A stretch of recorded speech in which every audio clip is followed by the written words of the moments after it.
అక్షర తండ్రితో అన్న మాటలు గౌతమ్ విన్నాడు. అతనికి తల తిరిగినట్టుగా అనిపించింది.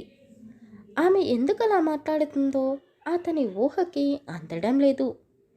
గౌతమ్ అక్కడే ఉండలేక సైలెంట్గా బయటికి వచ్చాడు. కొద్దిసేపటికి అక్షర వాళ్ళ నాన్నతో కలిసి బయటికి వచ్చింది. ఏ అక్షర, ఎక్కడికి వెళ్ళిపోయావు? ఇందాకటి నుండి గౌతమ్ని పిలుస్తూనే ఉన్నాము, కానీ అతనికి మా మాటలు చెవున పడటం లేనట్టున్నాయి. వెళ్ళు, నువ్వు పిలిస్తే కానీ రాడేమో. వచ్చినప్పటి నుండి ఏమీ తినలేదు. నువ్వే మీ ఆయనకి వడ్డించు అని గీత అక్షర చెంపలపై గిల్లుతూ అన్నది. అక్షర గౌతమ్ వద్దకు వెళ్ళి, ఏంటి, అందరూ పిలుస్తున్నారు కదా, వాళ్ళతో కలిసి భోజనం చేయొచ్చు కదా. చెయ్యొచ్చు, కానీ నాకు నీతో కలిసి తినాలని ఉంది. మళ్ళీ ఇలాంటి రోజు వస్తుందో రాదో అని గౌతమ్ అనగానే అక్షర ఆశ్చర్యంగా చూసింది. ఎందుకలా అంటున్నారు? అంటే ఇలాంటి ఫంక్షన్ అని అంటున్నాను. సరే పద, నాకు చాలా ఆకలిగా ఉంది అంటూ గౌతమ్ అక్షరతో కలిసి భోజనం పూర్తి చేశాడు. అతను మనసంతా బాధగా ఉన్నా పైకి మాత్రం అందరినీ నవ్వుతూ ఉన్నాడు. మామయ్య గారు, నాకు అర్జెంట్ వర్క్ ఉంది, నేను ఇప్పుడే వెళ్ళాలి అని గౌతమ్ అక్షర వాళ్ళ నాన్నకు చెప్పాడు. అదేంటి బాబు, 2 రోజులు ఇక్కడే ఉంటాము అని చెప్పావు, అప్పుడే వెళ్ళాలి అంటున్నారు? అవును, వెళ్ళాలి. కావాలంటే అక్షర ఇక్కడే ఉంటుంది, నేను మాత్రం వెళ్ళాలి అని గౌతమ్ పట్టుపట్టాడు. అదేంటి గౌతమ్, అంత అర్జెంట్ వర్క్ ఏముంది? అంతా కంప్లీట్ చేసుకొని వచ్చాం కదా. అవునురా, ఒక ఫ్రెండ్ ఫోన్ చేశాడు, వాడి కంపెనీకి సంబంధించిన ఒక యాడ్ చేయాలంట. వాడు చాలా రిక్వెస్ట్ చేస్తున్నాడు, వాడి మాట కాదనలేక ఒప్పుకున్నాను. అవునా, ఎవరో నాకు తెలుసా? నీకు తెలీదు లేరా? సరే ఆగు, నేను వస్తాను. వద్దు వద్దు, నేను హ్యాండిల్ చేసుకోగలను. నువ్వు వారం రోజులు ఇక్కడే ఉంటాను అన్నావు కదా, హాయిగా ఎంజాయ్ చేసిరా. నన్ను వద్దంటున్నావు, పోనీ అక్షరానన్నా నీతో తీసుకొని వెళ్ళు. నీకు తినడమూ రాదు, వంట చేసుకోవడమూ రాదు, ఇబ్బంది పడతావు. కొత్తగా ఇబ్బంది పడేది ఏముందిరా? నాకు ఒంటరితనం అలవాటే కదా. అక్షర, నువ్వు నా గురించి ఏమీ ఆలోచించకు. నీకు ఎన్ని రోజులు ఇక్కడే ఉండాలి అనిపిస్తే అన్ని రోజులు ఉండు. ఇవి నీకు హాలిడేస్ అనుకో అని అందరి ముందే చెప్పేసి బ్యాగ్ తీసుకొని అతని కార్ వద్దకు వెళ్ళాడు. అతను టైంకి తింటాడో లేదో అని, అసలే ఒంటరితనం అంటే అతనికి నచ్చదు అని అక్షర గౌతమ్ గురించి ఆలోచిస్తూనే మైకంలో ఉండిపోయింది. ఏయ్, ఏమైంది అక్షర? గౌతమ్ వెళ్తున్నాడు, కనీసం బాయ్ అన్నా చెప్పవా అని అందరూ అన్నారు. వాళ్ళందరూ అలా అనగానే అక్షర కళ్ళల్లో నీళ్లు తిరిగాయి. గౌతమ్ అంటూ అతని వద్దకు పరుగు తీసింది. ఏంటి గౌతమ్ ఇది, ఉండిపోవచ్చు కదా, చూడు అందరూ ఎంత బాధపడుతున్నారో. అక్షర, అందరి గురించి కాదు, నీ గురించి ఆలోచించు. నీకు కావాల్సింది ఇదే కదా అని గౌతమ్ అనగానే అక్షర కళ్ళ నీళ్ళతోనే అతన్నే చూసింది. అదే, మీ పుట్టింట్లో ఉండాలి అని ఆశపడుతున్నావు కదా, అందుకే అన్నాను. వాళ్ళందరికీ నువ్వు నచ్చ చెప్పు. సరే, నేను వెళ్తాను, జాగ్రత్త. ఏదైనా అవసరం ఉంటుందేమో అని అతని దగ్గర ఉన్న డబ్బంతా తీసి కేవలం ఒక 500 క్యాష్ పెట్టుకొని మిగిలిన డబ్బంతా ఆమె చేతిలో పెట్టాడు. అక్షర, అందరికీ మన మీద డౌట్గా ఉంది. ఇప్పుడు కూడా అందరూ మనల్నే చూస్తున్నారు.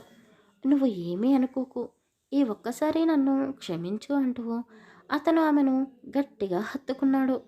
అతను అలా చేయగానే అక్షర చలనం లేనట్టు అలాగే ఉండిపోయింది. ఆమె ఇబ్బంది పడుతుంది అని ఆమెని వదిలేసి గౌతమ్ తిరిగి చూడకుండా కార్ స్టార్ట్ చేసుకొని అక్కడి నుండి బయలుదేరిపోయాడు. అక్షరాకి చాలా బాధగా ఉంది. మనసు అంతా గౌతమ్ చుట్టూ తిరుగుతూ ఉంది, శరీరం మాత్రం అక్కడే ఉండిపోయింది అన్నట్టుగా ప్రవర్తిస్తుంది. 2 రోజులు గడిచిపోయాయి. గౌతమ్కి అక్షర లేకుండా ఇంట్లో ఒక్క క్షణం కూడా ఉండాలి అనిపించడం లేదు. గౌతమ్తో మాట్లాడాలి అని అతనికి ఫోన్ చేయాలని అక్షర ఎన్నోసార్లు అనుకుంది. కానీ అతన్ని డిస్టర్బ్ చేయకూడదు అని ఆమె మనసుకు నచ్చ చెప్పుకుంటూ వస్తుంది. గౌతమ్ కూడా రాత్రి పగలు తేడా లేకుండా ఆఫీస్లోనే వర్క్ చేసుకుంటూ ఉన్నాడు. విష్ణు ఊరు నుండి బయలుదేరుతున్న సమయంలో అక్షర, నువ్వు వస్తావా అని అడిగాడు. ఆమె మౌనంగా ఉండిపోయింది. ఏంటి అక్షర, వారం రోజులు కావస్తుంది, ఇంకా ఎన్ని రోజులు ఇక్కడే ఉంటావు అని విష్ణు అనగానే, అవును తల్లి, ఇంకా ఇక్కడే ఉంటే నలుగురు నాలుగు రకాలుగా అనుకుంటారు. నువ్వు గౌతమ్ బాబు దగ్గరికి వెళ్ళు అని అక్షర వాళ్ళ అమ్మ అన్నది. అవును అక్షర, వాడు వెళ్ళినప్పటి నుండి నీకు ఒక్కసారి కూడా ఫోన్ చేసినట్టు లేడు. మీ ఇద్దరి మధ్య ఏదైనా గొడవ జరిగిందా? డే అండ్ నైట్ వర్క్ చేసుకుంటూ ఆఫీస్లోనే ఉన్నాడంట. నాకు నా ఫ్రెండ్ ఫోన్ చేసి చెప్పాడు. వాడు ఏదైనా బాధలో ఉంటేనే ఇలా మొండిగా ఉంటాడు. ఏం జరిగింది అని విష్ణు అడిగాడు. అవునక్షర, అసలు నిన్ను అడగడమే మర్చిపోయాను. నువ్వు మీ నాన్నగారు ఆ రోజు శ్రీమంతం జరిగిన తర్వాత ఇద్దరు గదిలో మాట్లాడుతూ ఉన్నారు. అప్పుడు గౌతమ్ కూడా అటువైపు వచ్చాడు. మీ ముగ్గురు కలిసి ఏం మాట్లాడుకున్నారు? ముందు గౌతమ్ బాబు బయటికి వచ్చాడు. సైలెంట్గా ఉన్నాడు. ఆ తర్వాత మీ నాన్న, నువ్వు ఇద్దరూ వచ్చారు. అసలు ఏం జరిగింది అని అక్షర వాళ్ళ అమ్మ అడిగింది. అక్షర అనుమానంగా వాళ్ళ నాన్న వైపు చూసింది. అంటే ఆ రోజు నేను మాట్లాడిందంతా గౌతమ్ విన్నాడా? అందుకే నన్ను వదిలి వెళ్ళిపోయాడా అని కన్నీళ్లు పెట్టుకుంది. అప్పుడే విష్ణుకి ఫోన్ వచ్చింది. అతను ఫోన్ మాట్లాడుతూ కంగారు పడ్డాడు. అక్షర, గౌతమ్ గౌతమ్ కారుకి యాక్సిడెంట్ జరిగిందంట అని చెప్పగానే అక్షరకి కన్నీళ్ళు ఆగడం లేదు. అన్నయ్య, ఏం మాట్లాడుతున్నారు మీరు? అయినా ఈ టైంలో షూట్లో ఉంటాడు కదా. అదంతా నాకు తెలీదు. వాడి కారుకి యాక్సిడెంట్ జరిగిందంట. వాడి ఫోన్ కూడా స్విచ్ ఆఫ్ వస్తుంది. నేను వెంటనే వెళ్ళాలి అంటూ విష్ణు కొడుకుని గీతాని తీసుకొని కారులో స్టార్ట్ అయ్యాడు. నాన్న, నేను వెళ్ళాలి, గౌతమ్ని చూడాలి, ఆయనకి ఏం కాలేదు కదా అని ఏడుస్తూ విష్ణు కారు ఆపింది. అక్షర వాళ్ళ అమ్మ నాన్న ముగ్గురు కలిసి విష్ణుతో పాటు హాస్పిటల్కి వెళ్ళారు. గౌతమ్ ఆఫీస్లో వర్క్ చేసే నలుగురు గాయాలతో హాస్పిటల్లో జాయిన్ అయ్యి ఉన్నారు. వాళ్ళని చూడగానే అక్షర కన్నీళ్లు పెట్టుకుంటూ, గౌతమ్ ఎక్కడా? అతను ఎక్కడున్నాడు? తనకేమీ కాలేదు కదా అని ఏడుస్తూ అడిగింది. సార్ సార్ అని అతని గురించి చెప్తూ ఉండగానే అక్షర వాళ్ళ మాట వినకుండానే ఆ వార్డు మొత్తం వెతుకుతూ ఉంది. రిసెప్షన్ వద్ద గౌతమ్ బిల్ పే చేస్తూ కనబడ్డాడు. అతన్ని చూడగానే అక్షర కన్నీళ్లు పెట్టుకుంటూ గౌతమ్ అంటూ అతని వద్దకు పరుగు తీసింది. ఆమె పిలుపు వినగానే గౌతమ్ వెనక్కి తిరిగి చూసి, అక్షర, నువ్వేంటి ఇక్కడ అని అడిగాడు. గౌతమ్, మీకు ఏమీ కాలేదు కదా? మీరు బాగానే ఉన్నారు కదా?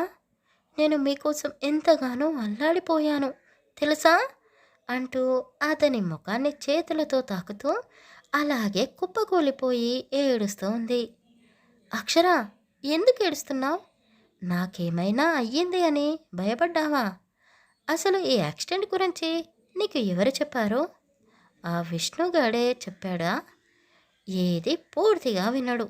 యాక్సిడెంట్ జరిగింది నా కారుకి. నేను కారులో లేను. అదృష్టం బాగుండి కారులో ఉన్న వాళ్ళు కూడా చిన్న చిన్న గాయాలతో బయటపడ్డారు. నాకేమీ కాలేదు. నువ్వు భయపడకు అంటూ గౌతమ్ ఆమెను పైకి లేపాడు. ఒరే గౌతమ్, ఇందాకటి నుండి హాస్పిటల్ మొత్తం ఒక్కటి చేసింది నువ్వు కనపడకపోయేసరికి. పాపం అక్షర ఊరి నుండి ఏడుస్తూనే ఉంది అని విష్ణు అనగానే గౌతమ్ అతని వైపు కోపంగా చూస్తూ, ఇదంతా నీ వల్లనే. మామయ్య, అత్తయ్య, మీరు కూడా నా గురించి బాధపడినట్టున్నారు. నన్ను క్షమించండి. నేను బాగానే ఉన్నాను అని గౌతమ్ అన్నాడు. అవును బాబు, అక్షర బాధని చూడలేక మేము కూడా వెనకాల ముందు ఆలోచించలేదు. అక్కడ ఎవరికీ చెప్పకుండా వచ్చాము.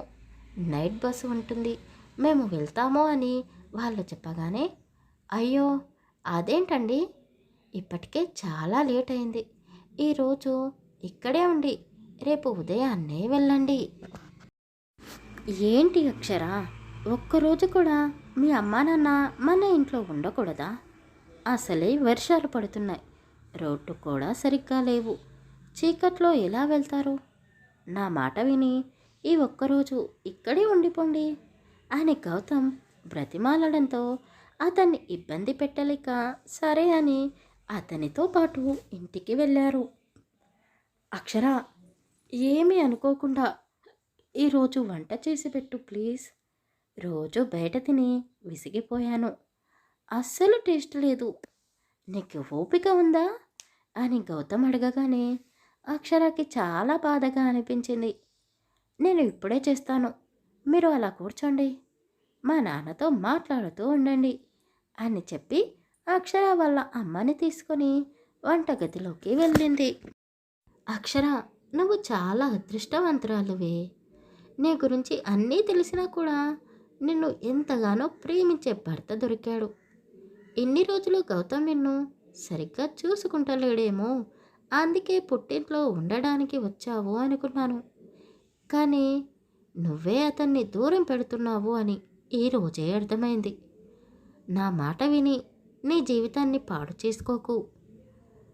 అమ్మా, మేము ఉన్నన్ని రోజులు నిన్ను చూసుకోగలము, మా తర్వాత నిన్ను ఎవరు చూసుకుంటారో? నేను ఎందుకు చెప్తున్నానో అర్థం చేసుకో.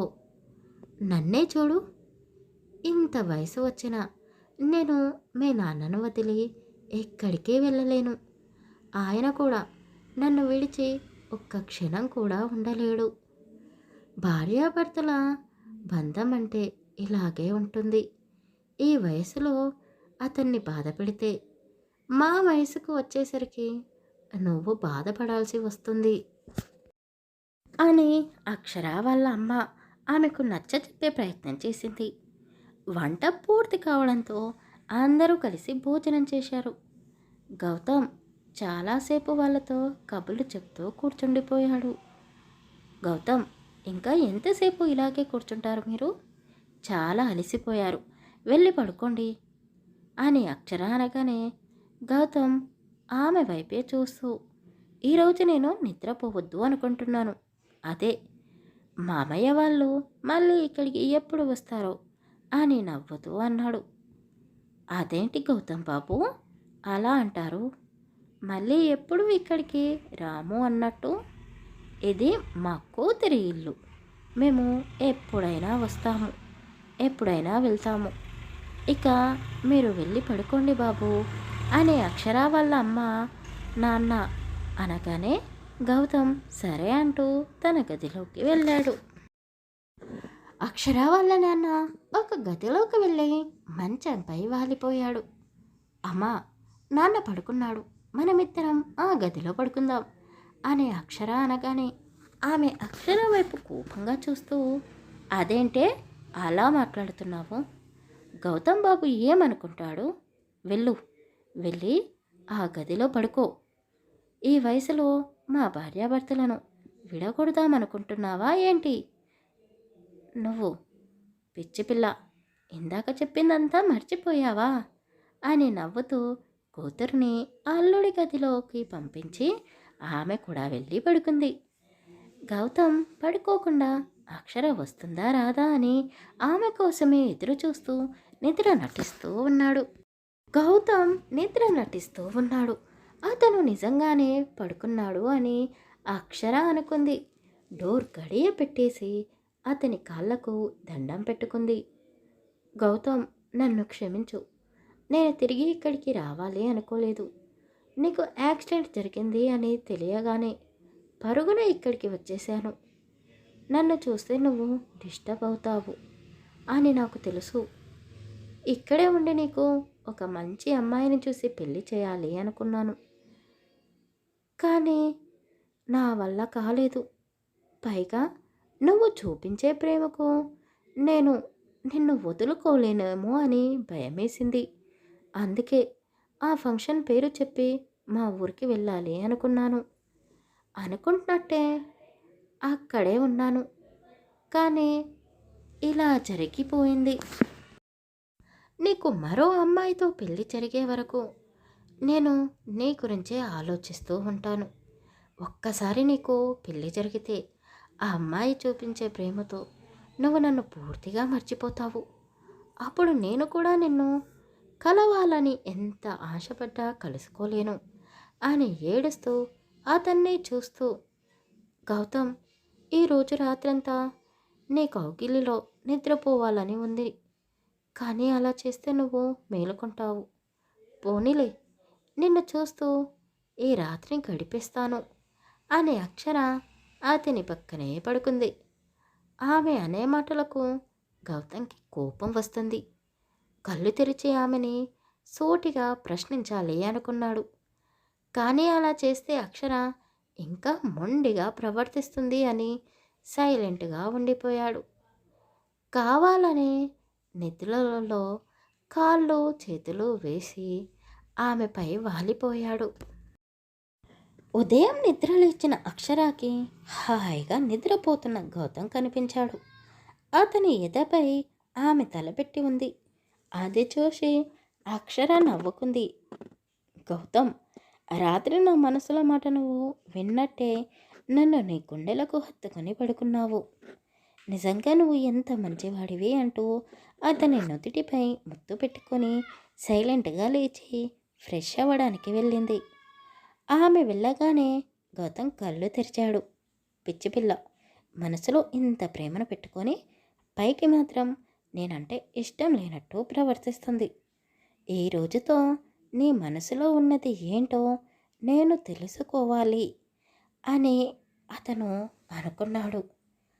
ఇద్దరూ ఫ్రెష్ అయ్యి గదిలో నుండి బయటికి వెళ్ళగానే అక్షర వాళ్ళ అమ్మ ఇంటి పని వంట పని అంతా చేసి పెట్టింది. అయ్యో అత్తయ్య గారు, మీరెందుకు కష్టపడ్డారు? అక్షర చేస్తుంది కదా అని గౌతమ్ అన్నాడు. పర్వాలేదు బాబు, అయినా ఈరోజు ఒక్కరోజే కదా నేను చేసింది. రేపటి నుండి అంతా అక్షరానే చేసుకుంటుందిలే అని ఆవిడ అనగానే అక్షర కోపంగా ఆవిడ వైపు చూసింది. నానా, అదేంటి అలా మాట్లాడుతుంది అమ్మ? నేను మీతో పాటే వస్తున్నాను కదా, ఆ విషయం అమ్మకు చెప్పలేదా మీరు? ఏంటి నాతో పాటు వస్తాను అంటున్నావు? ఇంకా ఎన్ని రోజులు అక్కడే ఉంటావు? ఏంటండి మీరు ఏమీ మాట్లాడకుండా అది ఏది చెప్తే దానికి తలాడిస్తూ పోతున్నారు? నేను ఒప్పుకోను, నువ్వు ఇక్కడే ఉండాలి అని అక్షర వాళ్ళమ్మ ఖచ్చితంగా చెప్పేసింది. గౌతమ్ వాళ్ళు మాట్లాడుకునేదంతా వింటూ టిఫిన్ తినడం పూర్తి చేశాడు. అత్తయ్య, మామయ్య, నా గురించి మీరు గొడవ పడకండి. అక్షర ఇంకా కొన్ని రోజులు మీతో పాటు ఉండాలి అని ఆశపడుతున్నట్టు ఉంది. తనని ఎక్కువ ఇబ్బంది పెట్టకండి. అక్షర, నువ్వు కోరుకున్నట్టే జరుగుతుంది. కానీ ఈ ఒక్కరోజు మీరు వెళ్ళే ముందు మన ఆఫీస్కి రండి. ఈరోజు మన ఆఫీస్లో ఒక యాడ్కి బదులు ఒక వెబ్ సిరీస్కి షూటింగ్ జరుగుతుంది. మీరు అది చూసి వెళ్ళండి అని గౌతమ్ అన్నాడు. ఏంటి గౌతమ్ బాబు, మీరు కూడా అదేదో తెలిసి తెలియక అలా మాట్లాడుతుంది. మీరైనా దాన్ని మందలించాలి కదా. అత్తయ్య, ఇక ఈ విషయం వదిలేయండి. ముందు మీరు రెడీ కండి, నాతో పాటే ఆఫీస్కి తీసుకొని వెళ్తాను అని గౌతమ్ చెప్పగానే వాళ్ళు ఇంకేమీ మాట్లాడకుండా అతనితో పాటు ఆఫీస్కి వెళ్ళారు. ఆఫీస్కి వెళ్ళగానే అందరూ అక్షరాన్ని పలకరిస్తూ, ఏంటి ఎన్ని రోజులు ఎక్కడికి వెళ్ళావు, ఇంత లాంగ్ లీవ్ తీసుకున్నావేంటి అని అడుగుతూ ఉన్నారు. అక్షర వాళ్ళ అమ్మా నాన్నకు అక్కడ ఏం జరుగుతుందో అర్థం కావడం లేదు. అమ్మా, మీరు అంతలా ఆశ్చర్యపోకండి. ఇక్కడ నేను గౌతమ్కి భార్యను అని ఎవరికీ తెలీదు. నేనే చెప్పొద్దు అని చెప్పాను. లేదంటే వీళ్ళు నాతో ఇంత చనువుగా మాట్లాడతారా అని అక్షర వాళ్ళకి అర్థమయ్యేలా చెప్పింది. షూటింగ్ జరిగే చోటుకి అక్షర వాళ్ళ అమ్మా నాన్నని తీసుకొని వెళ్ళింది. ఒక అమ్మాయి అబ్బాయి ప్రేమించుకున్నారు. ఆ అబ్బాయి ఫ్రెండ్ వాళ్ళిద్దరినీ కలపడం కోసం ఆ అమ్మాయి వాళ్ళ ఊరికి వెళ్ళాడు. ఆ రోజు రాత్రి వాళ్ళు అనుకున్నట్టుగా ఆ అమ్మాయిని తీసుకొని వచ్చారు.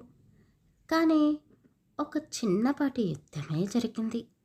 ఆ అమ్మాయితో పాటు ఆ ఇంట్లో ఇంకా ఇద్దరు అమ్మాయిలు కూడా ఉన్నారు. అందరూ పారిపోయిన అమ్మాయిని వెతుకుతూ ఉన్నారు. అప్పటికే చాలా చీకటి కావడంతో ఇద్దరు అమ్మాయిలు ఆ చీకటిలో దారి తప్పిపోయారు. అప్పుడే అక్కడ నలుగురు ముగ్గురు లాంటి మనుషులు మద్యం తాగిన మత్తులో ఆ అమ్మాయిలపై విరుచుకుపడ్డారు. ఒక అమ్మాయి తప్పించుకొని దూరంగా పారిపోయింది. అప్పటికే ఆమె బట్టలన్నీ చిరిగి ఉన్నాయి. ఏం జరిగిందో తెలియదు. ఆమె కడుపుకి గాయం తగిలినట్టుంది. రక్తం కారుతూ ఉంది. సరిగ్గా అదే సమయంలో ఫ్రెండ్కి హెల్ప్ చేయడానికి వచ్చిన అబ్బాయి ఆమెను చూశాడు. ఆమె అలసిపోయి ఒక పొదల మధ్య దాగి ఉంది. ఆమె వెనకే వచ్చిన వాళ్ళని అతను చితకబాదాడు. ఒక చెట్టుకు కట్టేసి పోలీసులకి ఫోన్ చేశాడు. చూడకూడని పరిస్థితిలో ఉన్న ఆ అమ్మాయి వద్దకు వెళ్ళి అతను షర్ట్ తీసి ఆమెపై కప్పాడు. మొత్తం అంతా చీకటిగా ఉంది. అతను ఎవరో ఆమెకు కనపడడం లేదు. కానీ ఆమెకు సహాయం చేయడానికి వచ్చాడు అని మాత్రం తెలుస్తుంది. ఆమె చేతులతో ఒళ్ళంతా కప్పుకుంటూ ఉంది. కానీ అది ఏమాత్రం సరిపోవడం లేదు. అతని షర్ట్ అంతా రక్తంతో తడిసిపోయింది. ఆమెకు మైకం వచ్చి అలాగే స్పృహ తప్పి పడిపోయింది. అతనే దగ్గరుండి హాస్పిటల్లో చేర్పించాడు. వైప్స్తో ఆ అమ్మాయి ముఖమంతా క్లీన్ చేయగానే అతను ఆమెనే చూస్తూ ఉండిపోయాడు. ఆ క్షణమే ఆ అమ్మాయి తనకి సొంతం అన్నట్టుగా ఆ రాత్రంతా ఆమెకు సేవలు చేస్తూ జాగ్రత్తగా చూసుకున్నాడు. పోలీసులు వచ్చి అతనికి థ్యాంక్స్ చెప్పారు. రాత్రి ఒక అమ్మాయిపై నలుగురు విధవలు అత్యాచారం చేశారు అని అసలు విషయం చెప్పారు. అప్పుడు అతను చాలా బాధపడ్డాడు. ఒక్క నిమిషం నేను ఈ అమ్మాయిని చూడకుండా ఉంటే తన పరిస్థితి కూడా ఏమయ్యేదో అని అతను అనుకున్నాడు. అప్పుడే అతనికి ఆఫీస్ నుండి ఫోన్ రావడంతో కోపంగా అక్కడి నుండి సిటీకి వచ్చేశాడు.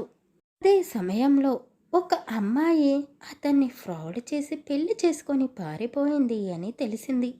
ఆ అమ్మాయి ఎవరో కాదు, అనిత అని చెప్పాడు. అదంతా ఆమె కళ్ళ ముందే జరుగుతూ ఉంటే అక్షరాకి కన్నీళ్ళు ఆగడం లేదు. నాన్న, ఏం జరుగుతుంది? ఇదంతా గౌతమ్కి ఎలా తెలుసు? తెలుసమ్మా, ఎందుకంటే నిన్ను ఆ రోజు వాళ్ళ నుండి కాపాడింది గౌతమ్ బాబే. అంటే అంటే ఆ సంఘటన నాకు జరగలేదు అని అతనికి తెలుసా? అమ్మా, మీ అక్క శిరీష అతనికి అంతా నిజం చెప్పేసింది. అవునా? ఇప్పుడు గౌతమ్ ఎక్కడున్నాడు? నేను అతన్ని కలవాలి అని అక్షర కన్నీళ్ళు పెట్టుకుంటూ అన్నది.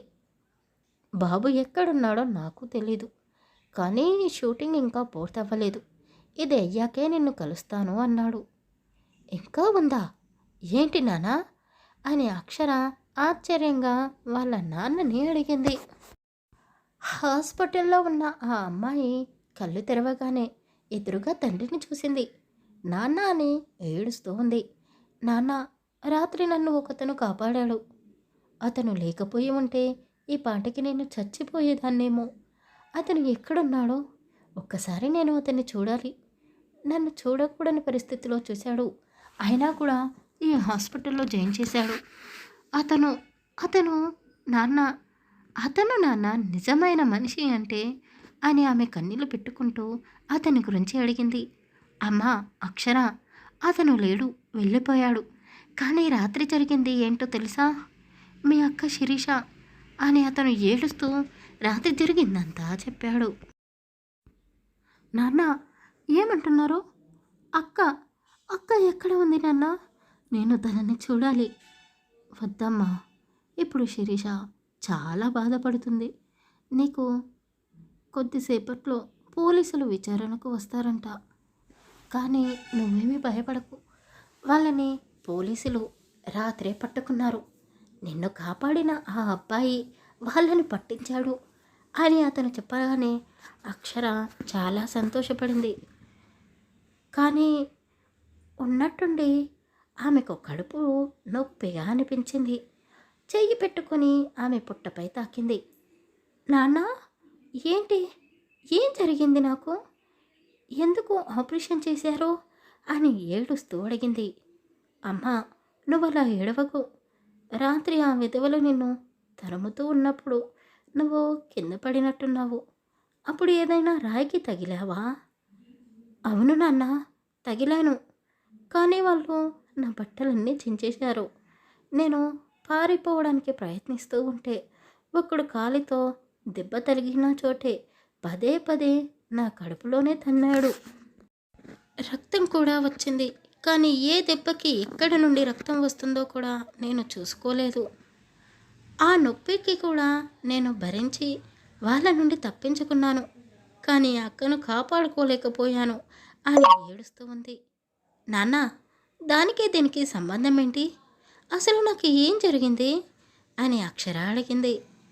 అమ్మా, వాళ్ళు అలా తన్నినందుకేనో ఏమో, నువ్వు కింద పడ్డందుకో తెలీదు, కానీ నీ గర్భసంచి శిథిలమైపోయింది.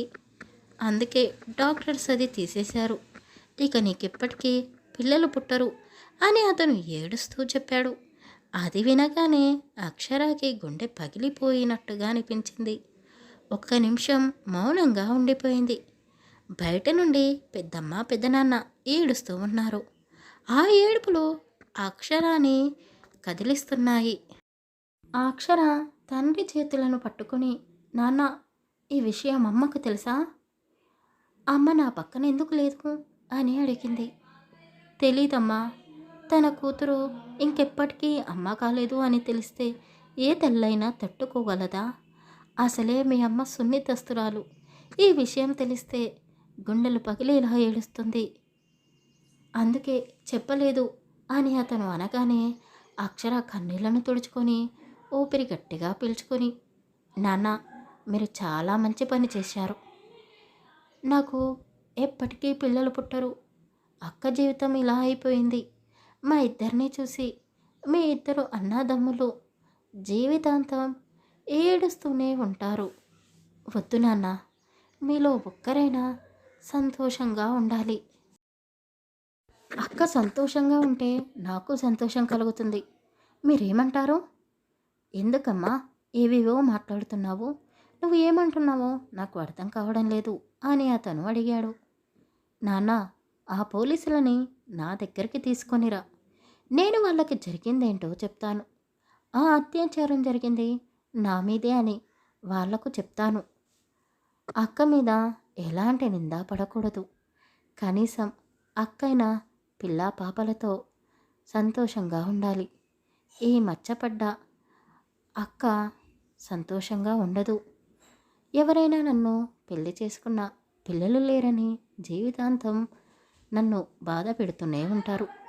ఆ అక్కను పెళ్లి చేసుకున్న నలుగురు కలిసి ఆమెను పాడు చేశారు అని ఆమెను కూడా జీవితాంతం వేధిస్తూనే ఉంటారు. మా ఇద్దరిని చూసి మీరు సుఖంగా ఉండలేరు. నాన్న, మీ కాళ్ళు మొక్కుతాను, నేను చెప్పినట్టు చెయ్యండి అని అక్షర తండ్రిని బ్రతిమాలుతూ ఒప్పించింది. నిజమే, అక్షర చెప్పింది. కనీసం అన్న కూతురైనా బాగుంటుంది అని అతను కూడా అక్షర చెప్పిన మాట విన్నాడు.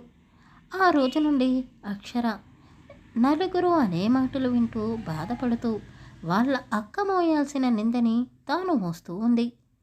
అక్షర వాళ్ళ మేనత్త కొడుకు అక్షరాకి జరిగింది తెలుసుకొని ఆమెను పెళ్లి చేసుకోవడానికి ఒప్పుకున్నాడు. కానీ అతను చిన్నప్పటి నుండి శిరీషని ఎంతగానో ఇష్టపడ్డాడు. ఆ విషయం తెలిసి అక్షర దగ్గరుండి వాళ్ళిద్దరికీ పెళ్లి జరిపించింది. శిరీష కూడా వాళ్ళ బావకి తనకు జరిగిందంతా చెప్పి అతన్ని పెళ్లి చేసుకుంది. అక్షర ఏమీ తెలియనట్లుగా పెళ్లిపీటల మీద కూర్చుంది. కూతురి జీవితం ఇలా అయిపోయింది అని వాళ్ళ నాన్న ఏడుస్తూ ఉన్నాడు. తనని చూసి అక్షర కూడా కన్నీళ్లు కార్చింది. పెళ్ళికి వచ్చిన గౌతమ్ అక్షరాని చూసి ఆమె మెడలో తాళి కట్టాడు. అక్షర వాళ్ళ నాన్న గౌతమ్కి నిజం చెప్పాడు. ఆమెకి ఇప్పటికే పిల్లలు పుట్టరు అని. శిరీష కూడా అతనికి నిజం చెప్పింది. అత్యాచారం జరిగింది అక్షరాకి కాదు అని. ఆ షూటింగ్ అంతా చూసి అక్షరాకి మతిపోయింది. అంటే అందరూ కలిసి నన్ను పిచ్చిదాన్ని చేశారా? గౌతమ్కి ఇదంతా ముందే తెలుసా? నాన్న, మీరు కూడా ఇలా చేశారంటే గౌతమ్ గౌతమ్ వేరే పెళ్లి చేసుకోవాలి. అతనికి పిల్లలంటే చాలా ఇష్టం. నాతో ఉంటే అతను సంతోషంగా ఉండలేడు అంటూ ఏడుస్తూ అక్షర అక్కడ నుండి పారిపోతుంది. గౌతమ్ ఆమెకు ఎదురుగా నిలబడ్డాడు. ఏంటి అక్షర, పిల్లలేనా నీ ప్రాబ్లం? నాకు పిల్లలేమీ వద్దు, నువ్వుంటే చాలు. నిన్ను నేను ఎంతగానో ప్రేమిస్తున్నాను. అసలు ఆ రోజు నైట్ పెళ్ళిలో నీకు నిజం చెప్పాలి అనుకున్నాను. కానీ నువ్వు నా గురించి ఏమనుకుంటావో అని నీతో నా ప్రేమ గురించి చెప్పలేదు. అసలు నన్ను గుర్తుపడతావా లేదా అని కూడా అనుమానంగా ఉండేది. అందుకే పెళ్ళి జరిగాక ఆ తర్వాత నీకు నిజం చెప్పాలి అనుకున్నాను. కానీ ఆ పెళ్ళి కూతురు నువ్వే అని తెలిసాక నాకు ఏం చేయాలో అర్థం కాలేదు. కానీ చూడు, ఆ దేవుడు నేను అనుకున్నట్టే చేశాడు. నేను నా భార్యని చేశాడు. అక్షర, ప్లీజ్ నా ప్రేమను నమ్ము అని గౌతమ్ మోకాళ్ళపై కూర్చున్నాడు. అక్షర ఇక తనలో ఉన్న ప్రేమని దాచుకోలేక గౌతమ్ అంటూ అతన్ని దగ్గరికి తీసుకుంది. ఆ రోజు నువ్వేనా నన్ను కాపాడింది? చెప్పాను కదా నీకు నేను అతనికి ఒక విషయం చెప్పాలి అని. అదేమిటో ఇప్పుడు చెప్తాను. ఐ లవ్ యూ గౌతమ్ అని అతన్ని గుండెలకు హత్తుకుంది. కూతురు గురించి తెలిసి అక్షర వాళ్ళమ్మ కన్నీరు మున్నీరయ్యింది. ఇక నా కూతురు ఎప్పటికీ తల్లి కాలేదా అని బాధపడుతూ ఉంది. ఇద్దరూ చాలా సంతోషంగా ఉన్నారు. కొద్ది రోజులకు గౌతమ్ అక్షరాన్ని తీసుకొని ఒక చోటకి వెళ్ళాడు. అక్కడ ఎంతోమంది చిన్న పిల్లలు ఉన్నారు. అక్షరాకి అర్థమైంది. ఆమెకు నచ్చిన ఒక బాబుని ఎత్తుకొని, గౌతమ్, వీడు నాకు చాలా బాగా నచ్చాడు. ఇప్పటి నుండి వీడే మనకు కొడుకు అని అక్షర నవ్వుతూ చెప్పింది. గౌతమ్ సరే అని ఆ బాబుని దత్తత తీసుకున్నాడు.